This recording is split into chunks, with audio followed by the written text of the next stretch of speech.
నమస్తే. నేటి నా మంచి మాట. అప్పు చేయునప్పుడు ఆనందముగనుండు, తిప్పలెన్నవచ్చు తీర్చునప్పుడే. తలకు మించు రుణము తలవంపు తెచ్చురా,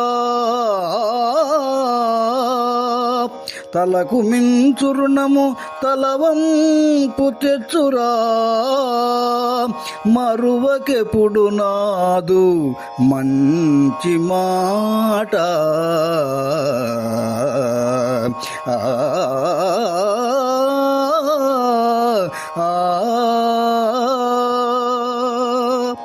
మిత్రులారా, ఎవరికైనా ఏదో ఒక సమయంలో తమ మిత్రుల వద్దనో, బంధువుల వద్దనో, వ్యాపారస్తుల వద్దనో కొంత అప్పు చేయవలసి వస్తుంది.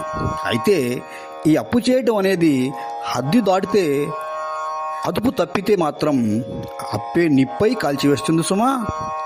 అప్పు అడిగి తెచ్చుకునేటప్పుడు చాలా ఆనందంగా ఉంటుంది. తీరా తీర్చవలసి వచ్చినప్పుడు ఆ తిప్పలు వర్ణనాతీతం. ఈ పద్యం అప్పు యొక్క బాధను తెలియజేస్తుంది.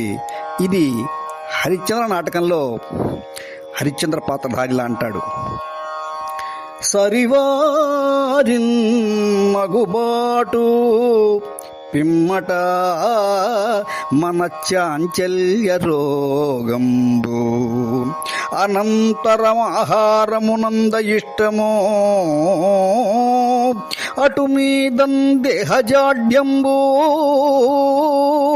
పెక్కు దినముల్ మంచాన జీర్ణించి, ఇంతిరో ఇంతిరో ఇంతిరో ప్రాణులకు రుణ వ్యధల కంటెన్ దుస్సహం వేదికన్.